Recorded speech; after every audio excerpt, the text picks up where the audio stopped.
శ్రీ సత్యసాయి జిల్లా హిందూపురంలో వైఎస్ఆర్సీపీ కార్యాలయంపై టీడీపీ గుండాల దాడి జరిగిన రోజున ఎమ్మెల్యే బాలకృష్ణ నియోజకవర్గంలోనే ఉన్నారని, ఆ స్థాయిలో విధ్వంసం సృష్టించిన ఆయన కనీసం మాట్లాడలేదంటే తన ప్రోద్బలంతోనే దాడి జరిగినట్లు స్పష్టంగా తెలిసిపోతుందని పార్టీ జిల్లా అధ్యక్షురాలు ఉషాశ్రీ చరణ్, హిందూపురం నియోజకవర్గ పార్టీ ఇన్ఛార్జ్ దీపిక తేల్చి చెప్పారు.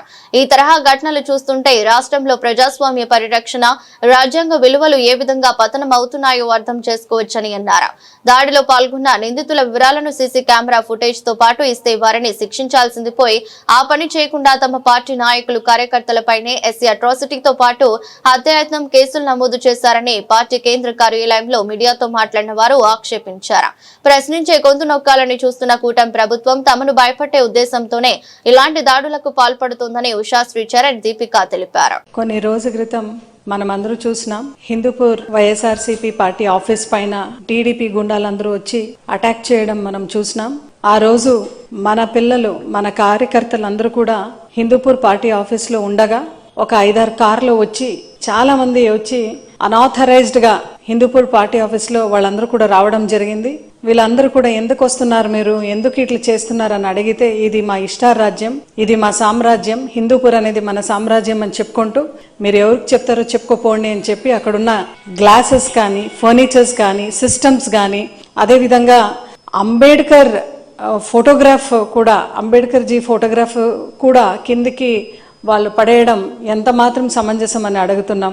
అదేవిధంగా కనకదాసులు అంటే కురుబోళ్ళ ఆరాధ్య దైవం, ఆ కనకదాస్ గారి ఫోటో కూడా కిందకి వేసి పగలగొట్టడం, డాక్టర్ వైఎస్ రాజశేఖర రెడ్డి గారి విగ్రహం కూడా తోయడం, కిందకి పడేయడం, ఇవన్నీ కూడా చేశారు.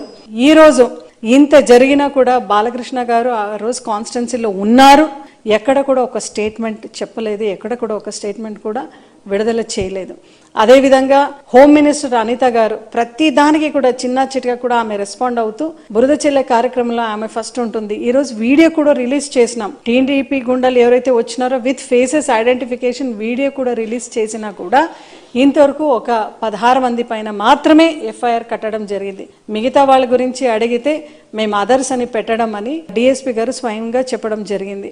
ఎప్పుడైతే మీరు వైఎస్ఆర్సీపీ పార్టీలో అధికారంలో వచ్చిన నుంచి కూడా వైఎస్ఆర్సీపీ కార్యకర్తల పైన, లీడర్స్ పైన మీరు దాడులు చేస్తూ, అరెస్ట్ చేస్తూ, చిన్న సోషల్ మీడియా ద్వారా మిమ్మల్ని క్వశ్చన్ చేసినా కూడా మీరు కేసు బనాయించి నిన్న కారుమూరి వెంకటరెడ్డి గారిని కూడా మీరు అరెస్ట్ చేయడం జరిగింది. అంటే ప్రశ్నించే ప్రతి గొంతుని కూడా మీరు అరెస్ట్ చేస్తారంటే ఆ ఒక లిస్టు చాలా నెవర్ ఎండింగ్ లిస్ట్లో మీరు ఉంటారు. కాబట్టి ఈరోజు నారా లోకేష్ గారికి, చంద్రబాబు నాయుడు గారికి ఒకటే అడుగుతున్నాం, దయచేసి మీరు దీనిపైన స్పందించాలి, మీరు మాట్లాడాలి. హోమ్ మినిస్టర్ అనిత గారు కూడా మీరు న్యాయం చెప్పాలి ఈ మాటకి. ఎందుకంటే మేము పోయి